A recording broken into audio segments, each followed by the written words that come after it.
मुंशी प्रेमचंद जी की कहानियों की श्रृंखला में आपका स्वागत है। लीजिए आज सुनते हैं मुंशी प्रेमचंद जी की ही एक और सुप्रसिद्ध कहानी जिसका नाम है नैराश्य लीला। तो लीजिए प्रारंभ करते हैं कहानी। पंडित हृदयनाथ अयोध्या के एक सम्मानित पुरुष थे। धनवान तो नहीं, लेकिन खाने पीने से खुश थे। कई मकान थे, उन्हीं के किरायों पर गुजर होता था। इधर किराया बढ़ गया था, जिससे उन्होंने अपनी सवारी भी रख ली थी। बहुत विचारशील आदमी थे, अच्छी शिक्षा पाई, संसार का काफ़ी तजुर्बा था, पर क्रियात्मक शक्ति से वंचित थे। सब कुछ न जानते थे। समाज उनकी आंखों में एक भयंकर भूत था, जिससे सदैव डरते रहना चाहिए। उसे जरा भी रुष्ट किया तो फिर जान की खैर नहीं। उनकी स्त्री जागेश्वरी उनका प्रतिबिंब थी। पति के विचार उसके विचार और पति की इच्छा उसकी इच्छा थी। दोनों प्राणियों में कभी मतभेद न होता था। जागेश्वरी शिव उपासक थी, हृदयनाथ वैष्णव थे, पर दान और व्रत में दोनों को समान श्रद्धा थी। दोनों धर्मनिष्ठ थे, उससे कहीं अधिक जितना सामान्य शिक्षित लोग हुआ करते हैं। इसका कदाचित यह कारण था कि एक कन्या के सिवा उनके और कोई संतान न थी। उसका विवाह 13वें वर्ष में हो गया था और माता पिता को अब यही लालसा थी कि भगवान इसे पुत्रवती करे तो हम लोग नवासे के नाम अपना सब कुछ लिखाकर निश्चिंत हो जाए। किंतु विधाता को कुछ और ही मंजूर था। कैलाश कुमारी का अभी गौना भी नहीं हुआ था। वह अभी तक यह भी नहीं जानने पाई थी कि विवाह का आशय क्या है, और उसका सुहाग उठ गया। वैधव्य ने उसके जीवन की अभिलाषाओं का दीपक बुझा दिया। माता और पिता विलाप कर रहे थे। घर में कोहराम मचा हुआ था, पर कैलाश कुमारी भौचक्की होकर सबके मुंह की ओर ताकती थी।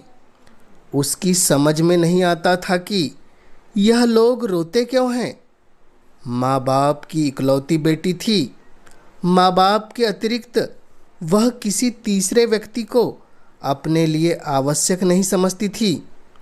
उसकी सुख कल्पनाओं में अभी पति का प्रवेश नहीं हुआ था। वह समझती थी स्त्रियां पति के मरने पर इसलिए रोती है कि वह उनका और उनके बच्चों का पालन करता है। मेरे घर में किस बात की कमी है? मुझे इसकी क्या चिंता है कि क्या खाऊंगी और क्या पहनूंगी? मुझे जिस चीज़ की ज़रूरत होगी बाबूजी तुरंत ला देंगे। अम्मा से जो चीज़ मांगूंगी वह मुझे दे देगी। फिर मैं रोऊं क्यों? वह अपनी माँ को रोती देखती तो खुद रोती, पति के शोक से नहीं, माँ के प्रेम से। कभी सोचती शायद यह लोग इसलिए रोते हैं कि कहीं मैं कोई चीज़ न मांग बैठूं जिसे वह दे न सके, तो मैं ऐसी चीज़ मांगूंगी ही क्यों? अब मैं तो उनसे कुछ नहीं मांगूंगी। वह आप ही मेरे लिए एक न एक चीज़ नित्य लाते रहते हैं। क्या मैं अब कुछ और हो जाऊंगी? घर माता का यह हाल था कि बेटी की सूरत देखते ही आंखों से आंसू की झड़ी लग जाती। बाप की दशा और भी करुणाजनक थी। घर में आना जाना छोड़ दिया, सिर पर हाथ धरे कमरे में अकेले उदास बैठे रहते। उसे विशेष दुख इस बात का था कि सहेलियां भी अब उसके साथ खेलने नहीं आती। उसने उनके घर जाने की माता से आज्ञा मांगी तो वह फूट फूट कर रोने लगी। माता पिता की यह दशा देखी तो उसने उनके सामने जाना छोड़ दिया। बैठी किससे कहानियाँ गढ़ा करती। उसकी एकांत प्रियता का माँ बाप ने कुछ और ही अर्थ समझा। लड़की शोक के मारे घुली जाती है। इस वज्रपात ने उनके हृदय को टुकड़े टुकड़े कर डाला। एक दिन हृदयनाथ ने जागेश्वरी से कहा, जी चाहता है घर छोड़कर कहीं भाग जाऊं। इसका कष्ट अब नहीं देखा जाता। जागेश्वरी बोली, मेरी तो भगवान से यही प्रार्थना है कि मुझे संसार से उठा ले। कहाँ तक छाती पर पत्थर का सिल रखूं। हृदयनाथ बोले, किसी भांति इसका मन बहलना चाहिए जिससे शोकमय विचार आने ही न पाए। हम लोगों को दुख और रोता देखकर उसका दुखी और दारुण हो जाना स्वाभाविक है। जागेश्वरी बोली, मेरी तो बुद्धि कुछ काम नहीं करती। हृदयनाथ ने कहा, हम लोग यूं ही मातम करते रहे तो लड़की की जान पर बन जाएगी। अब कभी कभी उसे लेकर सैर करने चली जाया करो। कभी कभी थिएटर दिखा दिया करो। कभी घर में गाना बजाना कर दिया करो। इन बातों से उसका दिल बहलता रहेगा। जागेश्वरी बोली, मैं तो उसे देखते ही रो पड़ती हूँ, लेकिन अब जब्त करूँगी। तुम्हारा विचार बहुत अच्छा है। बिना दिल बदलाव के उसका शोक कभी दूर नहीं होगा। हृदयनाथ बोले, मैं भी अब उससे दिल बहलाने वाली बातें किया करूँगा। कल एक सैर भी लाऊंगा। अच्छे अच्छे दृश्य जमा करूँगा। ग्रामोफोन आज ही मंगाए देता हूँ। बस उसे हर वक्त किसी न किसी काम में लगाए रखना। एकांतवास शोक ज्वाला के लिए समीर के समान है।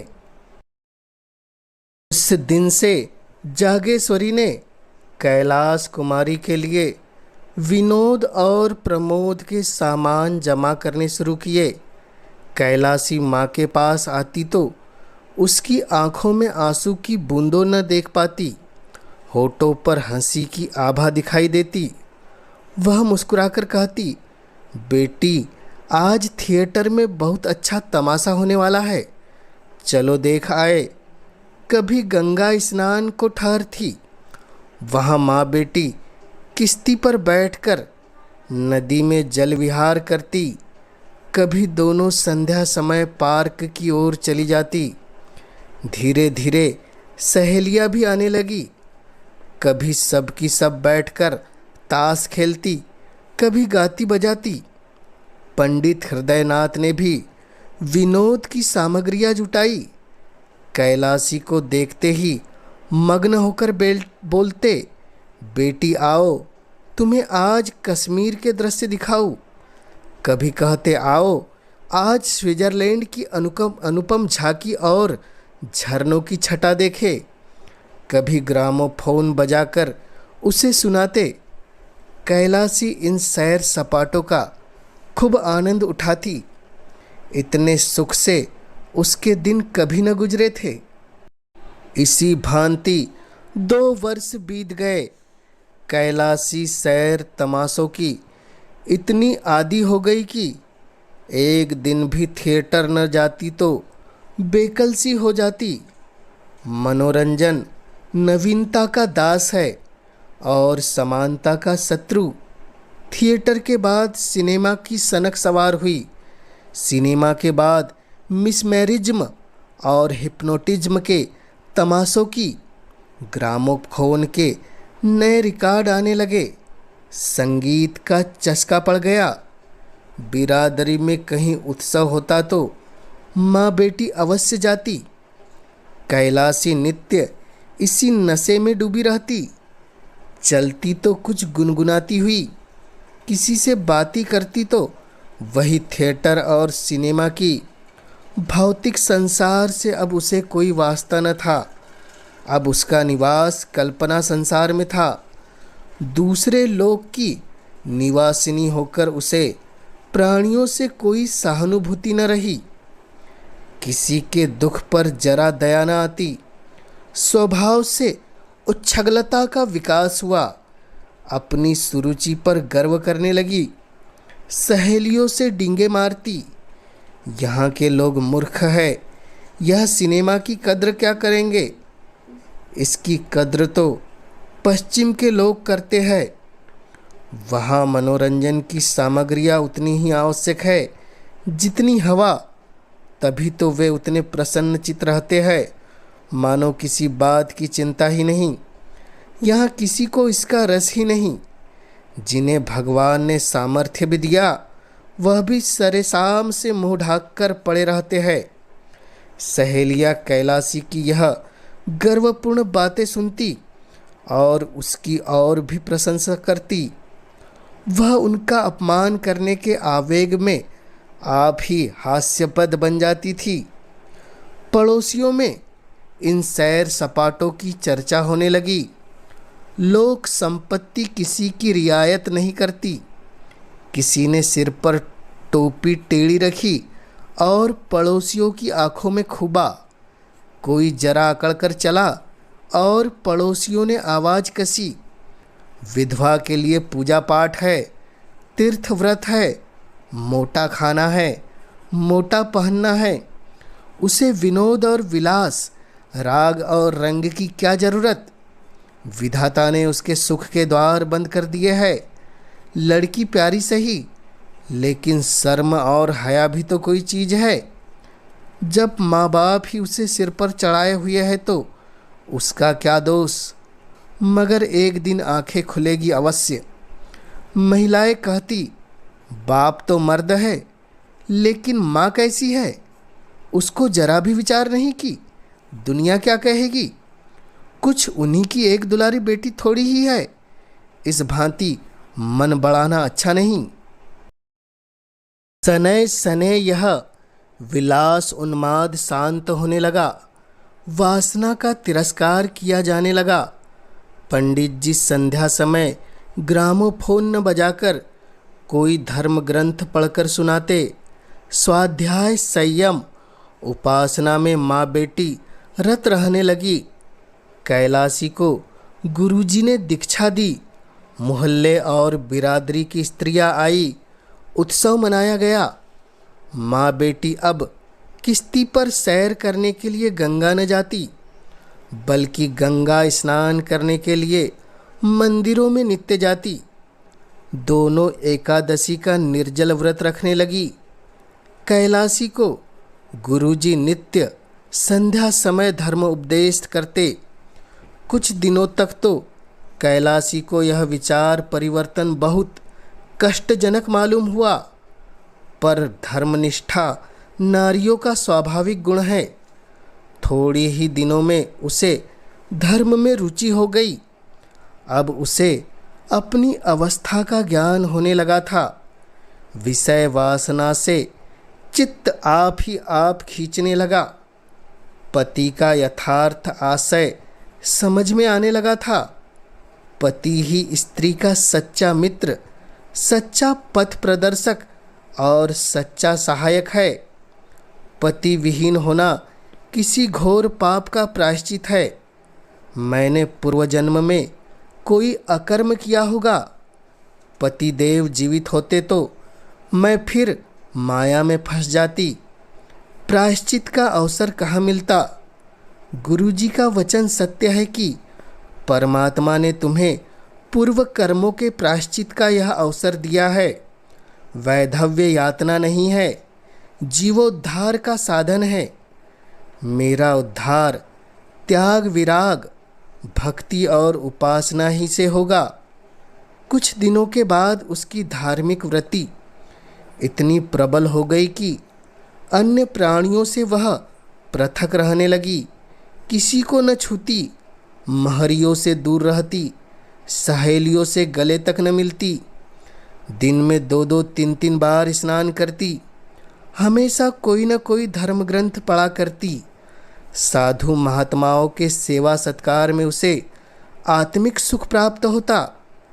जहाँ किसी महात्मा के आने की खबर पाती, उनके दर्शन के लिए विकल हो उठती। उनकी अमृत वाणी सुनने से जी कैसे भरता। मन संसार से विरक्त होने लगा। तल्लीनता की अवस्था प्राप्त हो गई। घंटों ध्यान और चिंता में मग्न रहती। सामाजिक बंधनों से घृणा हो गई। हृदय स्वाधीनता के लिए लालायित हो गया। यहाँ तक कि 3 ही बरस में उसने संन्यास ग्रहण करने का निश्चय कर लिया। माँ बाप को यह समाचार ज्ञात हुआ तो होश उड़ गए। माँ बोली, बेटी अभी तुम्हारी उम्र ही क्या है, तुम ऐसी बातें क्यों सोचती हो। कैलाश कुमारी बोली, माया मोह से जितनी जल्दी निवृत्ति हो जाए उतना ही अच्छा। हृदयनाथ ने कहा, क्या अपने घर में रहकर माया मोह से मुक्ति नहीं हो सकती। माया मोह का स्थान मन में है, घर में नहीं। जागेश्वरी बोली, कितनी बदनामी होगी। कैलाश कुमारी बोली, अपने को भगवान के चरणों में अर्पण कर सनय सनय यह विलास उन्माद शांत होने लगा। वासना का तिरस्कार किया जाने लगा। पंडित जी संध्या समय ग्रामोफोन न बजाकर कोई धर्म ग्रंथ पढ़कर सुनाते। स्वाध्याय संयम उपासना में माँ बेटी रत रहने लगी। कैलाशी को गुरुजी ने दीक्षा दी। मोहल्ले और बिरादरी की स्त्रियां आई। उत्सव मनाया गया। माँ बेटी अब किश्ती पर सैर करने के लिए गंगा न जाती, बल्कि गंगा स्नान करने के लिए मंदिरों में नित्य जाती। दोनों एकादशी का निर्जल व्रत रखने लगी। कैलाशी को गुरुजी नित्य संध्या समय धर्म उपदेश करते। कुछ दिनों तक तो कैलाशी को यह विचार परिवर्तन बहुत कष्टजनक मालूम हुआ, पर धर्मनिष्ठा नारियों का स्वाभाविक गुण है। थोड़ी ही दिनों में उसे धर्म में रुचि हो गई। अब उसे अपनी अवस्था का ज्ञान होने लगा था। विषय वासना से चित्त आप ही आप खींचने लगा। पति का यथार्थ आशय समझ में आने लगा था। पति ही स्त्री का सच्चा मित्र, सच्चा पथ प्रदर्शक और सच्चा सहायक है। पति विहीन होना किसी घोर पाप का प्रायश्चित है। मैंने पूर्व जन्म में कोई अकर्म किया होगा। पति देव जीवित होते तो मैं फिर माया में फंस जाती। प्रायश्चित का अवसर कहाँ मिलता। गुरुजी का वचन सत्य है कि परमात्मा ने तुम्हें पूर्व कर्मों के प्रायश्चित का यह अवसर दिया है। वैधव्य यातना नहीं है, जीवोद्धार का साधन है। मेरा उद्धार त्याग विराग, भक्ति और उपासना ही से होगा। कुछ दिनों के बाद उसकी धार्मिक वृत्ति इतनी प्रबल हो गई कि अन्य प्राणियों से वह पृथक रहने लगी। किसी को न छूती, महरियों से दूर रहती, सहेलियों से गले तक न मिलती। दिन में 2-2 3-3 बार स्नान करती। हमेशा कोई न कोई धर्म ग्रंथ पढ़ा करती। साधु महात्माओं के सेवा सत्कार में उसे आत्मिक सुख प्राप्त होता। जहाँ किसी महात्मा के आने की खबर पाती, उनके दर्शन के लिए विकल हो उठती। उनकी अमृत वाणी सुनने से जी कैसे भरता। मन संसार से विरक्त होने लगा। तल्लीनता की अवस्था प्राप्त हो गई। घंटों ध्यान और चिंता में मग्न रहती। सामाजिक बंधनों से घृणा हो गई। हृदय स्वाधीनता के लिए लालायित हो गया। यहाँ तक कि 3 ही बरस में उसने संन्यास ग्रहण करने का निश्चय कर लिया। माँ बाप को यह समाचार ज्ञात हुआ तो होश उड़ गए। माँ बोली, बेटी अभी तुम्हारी उम्र ही क्या है, तुम ऐसी बातें क्यों सोचती हो। कैलाश कुमारी बोली, माया मोह से जितनी जल्दी निवृत्ति हो जाए उतना ही अच्छा। हृदयनाथ ने कहा, क्या अपने घर में रहकर माया मोह से मुक्ति नहीं हो सकती? माया मोह का स्थान मन में है, घर में नहीं। जागेश्वरी बोली, कितनी बदनामी होगी? कैलाश कुमारी बोली, अपने को भगवान के चरणों में अर्पण कर चुकी तो मुझे बदनामी की क्या चिंता? जागेश्वरी बोली, बेटी तुम्हें न हो, हमको तो है, हमें तो तुम्हारा ही सहारा है। तुमने जो सन्यास ले लिया तो हम किस आधार पर जिएंगे? कैलाश कुमारी बोली, परमात्मा ही सबका आधार है, किसी दूसरे प्राणी का आश्रय लेना भूल है। दूसरे दिन यह बात मोहल्ले वालों के कानों में पहुंच गई। जब कोई अवस्था असाध्य हो जाती है तो हम उस पर व्यंग करने लगते हैं। यह तो होना ही था, नई बात क्या हुई? लड़कियों को इस तरह स्वच्छंद नहीं कर दिया जाता। फूले न समाते थे कि लड़की ने कुल का नाम उज्जवल कर दिया। पुराण पढ़ती है, उपनिषद और वेदांत का पाठ करती है, धार्मिक समस्याओं पर ऐसी दलील करती है कि बड़े बड़े विद्वान की जबान बंद हो जाती है। तो अब क्यों पछताते हैं? भद्र पुरुषों में कई दिनों तक यही आलोचना होती रही, लेकिन जैसे अपने बच्चे के दौड़ते दौड़ते धम से गिर पड़ने पर हम पहले क्रोध के आवेग में उसे झिड़कियाँ सुनाते हैं, इसके बाद गोद में बिठाकर आंसू पोंछते और फुसलाने लगते हैं, उसी तरह इन भद्र पुरुषों ने व्यंग के बाद इस गुत्थी को सुलझाने का उपाय सोचना शुरू कर दिया। कई सज्जन हृदयनाथ के पास आए और सिर झुकाकर बैठ गए। विषय का आरंभ कैसे हो? कई मिनट के बाद एक सज्जन ने कहा, सुना है डॉक्टर गौंड का प्रस्ताव आज बहुमत से स्वीकृत हो गया। दूसरे महाशय बोले, यह लोग हिंदू धर्म का सर्वनाश करके छोड़ेंगे। तीसरे ने फरमाया, सर्वनाश तो हो ही रहा है, अब और कोई क्या करेगा? जब हमारे साधु महात्मा जो हिंदू जाति के स्तंभ है इतने पतित हो गए कि भोली भाली युवतियों को बहकाने में संकोच नहीं करते, तो सर्वनाश होने में रह ही क्या गया है? हृदयनाथ बोले, यह विपत्ति तो मेरे सिर ही पड़ी हुई है, आप लोगों को तो मालूम होगा। पहले महाशय, आप ही के सिर क्यों, हम सभी के सिर पड़ी है। दूसरे ने कहा, समस्त जाति के सिर कहिए। हृदयनाथ बोले, उद्धार का कोई उपाय सोचिए। पहले महाशय बोले, आपने समझाया नहीं। हृदयनाथ बोले, समझा के हार गया, कुछ सुनती ही नहीं। तीसरे महाशय बोले, पहले ही भूल हुए, उसे इस रास्ते पे डालना ही नहीं चाहिए था।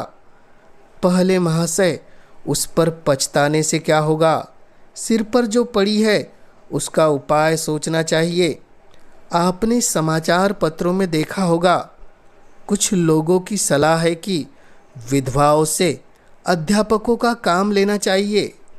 यद्यपि मैं इसे भी बहुत अच्छा नहीं समझता, पर सन्यासिनी बनने से तो कहीं अच्छा है। लड़की अपनी आंखों के सामने तो रहेगी।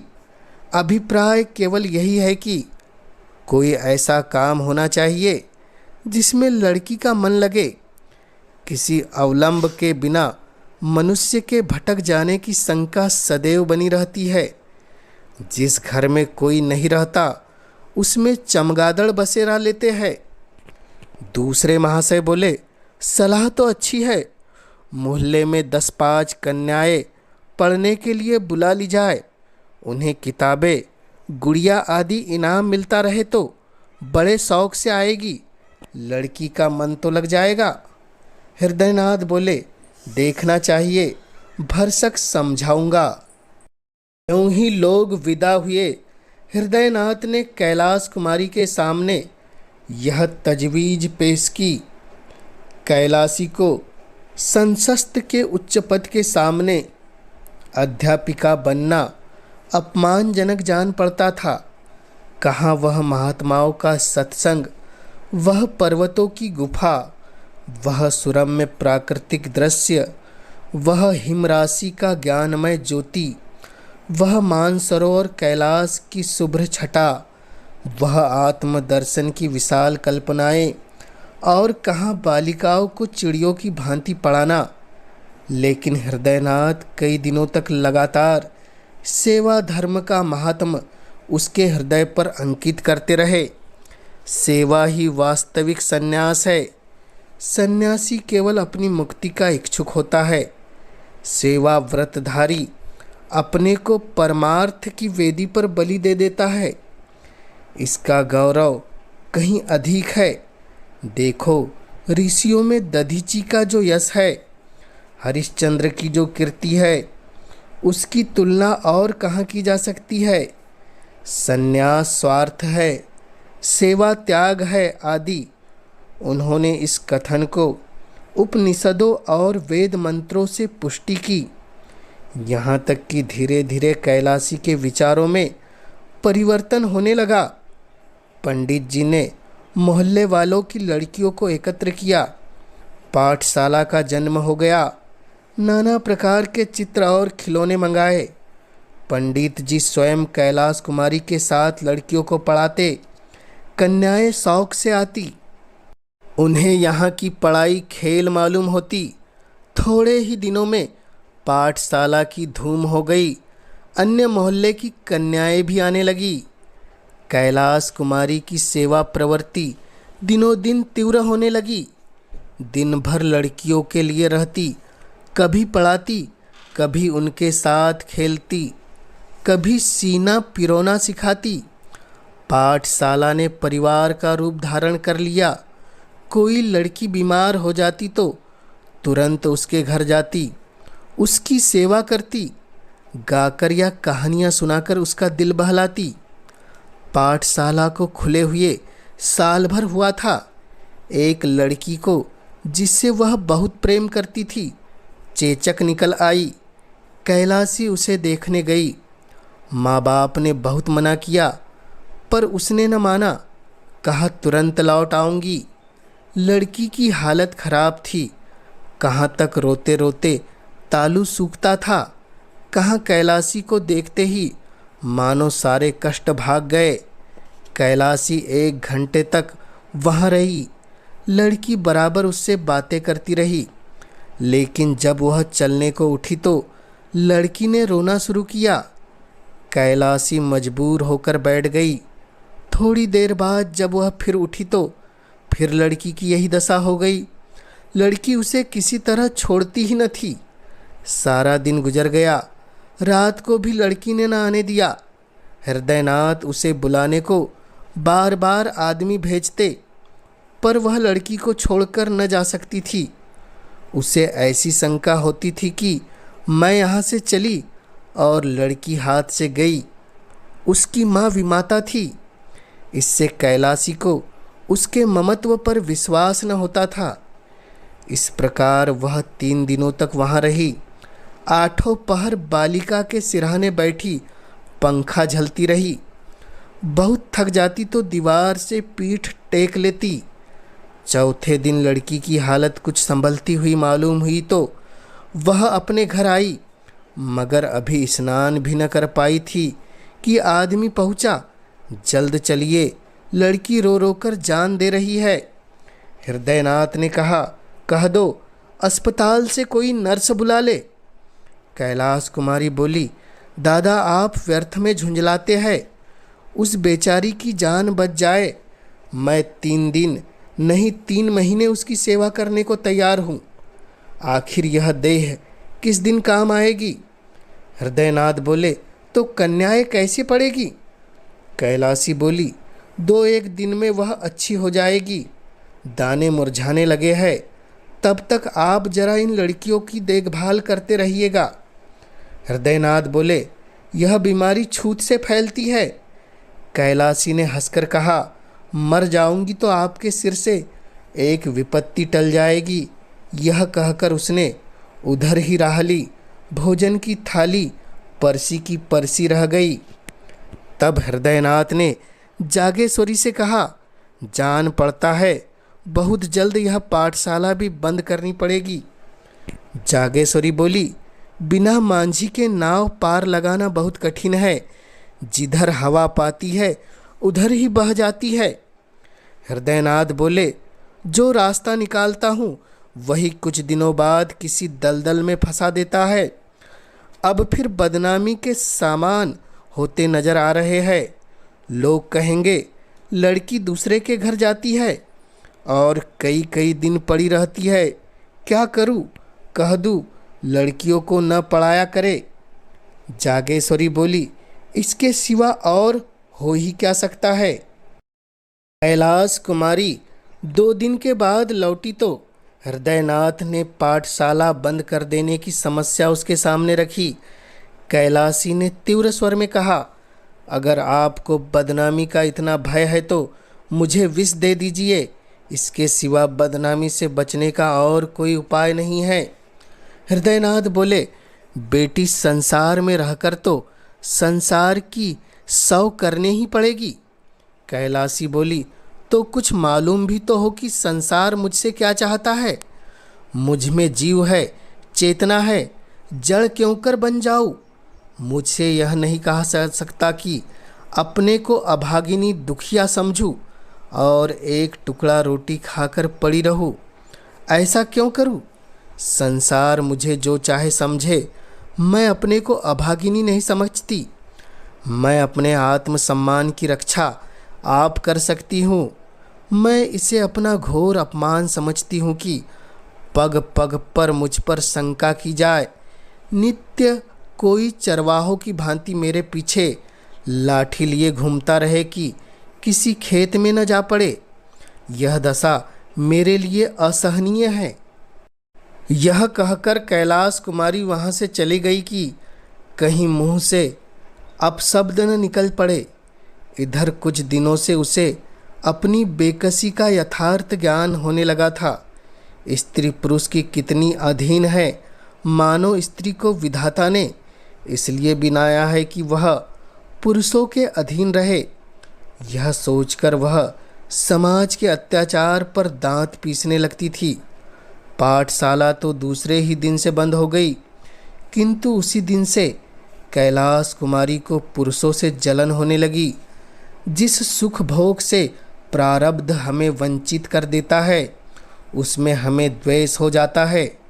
गरीब आदमी इसलिए तो अमीरों से जलता है कि धन और निंदा करता है। कैलाशी बार बार झुंझलाती कि स्त्री क्यों पुरुष पर इतनी अवलंबित है। पुरुष क्यों स्त्री के भाग्य का विधायक है। स्त्री क्यों नित्य पुरुषों का आश्रय चाहे, उनका मुँह ताके। इसलिए न कि स्त्रियों में अभिमान नहीं है, आत्मसम्मान नहीं है। नारी हृदय के कोमल भाव उस कुत्ते का दुम हिलाना मालूम होने लगे। प्रेम कैसा, यह सब ढोंग है। स्त्री पुरुष के अधीन है, उसकी खुशामद न करे, सेवा न करे तो उसका निर्वाह कैसे हो। एक दिन उसने अपने बाल गूंथे और जूड़े में एक गुलाब का फूल लगा लिया। माँ ने देखा तो होंठ से जीभ दबा ली। महरियों ने छाती पर हाथ रखे। इसी तरह उसने एक दिन रंगीन रेशमी साड़ी पहन ली। पड़ोसियों में इस पर खूब आलोचनाएं हुई। उसने एकादशी का व्रत रखना छोड़ दिया जो पिछले 8 वर्षों से रखती आई थी। कंघी और आईने को अब वह त्याजते न समझती थी। साहलग के दिन आए, नित्य प्रति उसके द्वार पर से बारातें निकलती। मोहल्ले की स्त्रियां अपनी अपनी अटारियों पर खड़ी होकर देखती। वर के रंग रूप आकार प्रकार पर टिकाए होती। जागेश्वरी से भी बिना एक आग देखे न रहा जाता। लेकिन कैलाश कुमारी कभी भूलकर भी इन जुलूसों को न देखती। कोई बारात या विवाह की बात चलाता तो वह मुंह फेर लेती। उसकी दृष्टि में वह विवाह नहीं, भोली भाली कन्याओं का शिकार था। बारातों का वह शिकारियों के कुत्ते समझती थी। यह विवाह नहीं है, स्त्री का बलिदान है। तीज का व्रत आया, घरों में सफाई होने लगी। रमणियां इस व्रत को रखने की तैयारियां करने लगी।